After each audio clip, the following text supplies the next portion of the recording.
বলুন তো কার বদান্যতায় বাংলায় মূলত পয়লা বৈশাখ অনুষ্ঠান চালু করা হয়?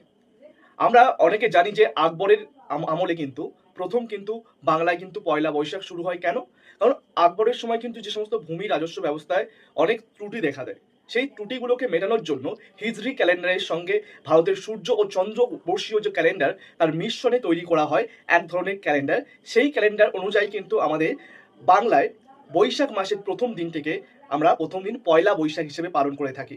এই দিন আমরা মূলত কি করে থাকি যে আমরা প্রত্যেকে সকালবেলা উঠে অনেক জায়গায় বিভিন্ন রীতি রয়েছে যে সকালে নিম এবং তার সাথে সাথে কেউ ডাল খেয়ে থাকে এবং সকালবেলায় এক ধরনের প্রথা রয়েছে যে জমিতে জমিতে গিয়ে আগুন দেওয়ার প্রথা রয়েছে, যেটা হচ্ছে সূর্যাস্ত প্রথা যে ছিল তার অন্তর্গত।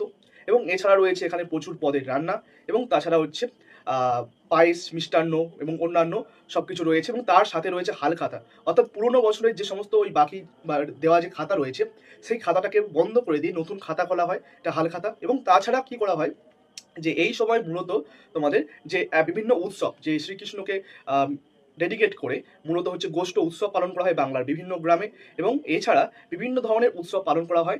তাই প্রত্যেককে শুভ নববর্ষ, প্রত্যেকে চ্যানেলটিকে সাবস্ক্রাইব করবে, লাইক কমেন্ট এবং শেয়ার করে দিব।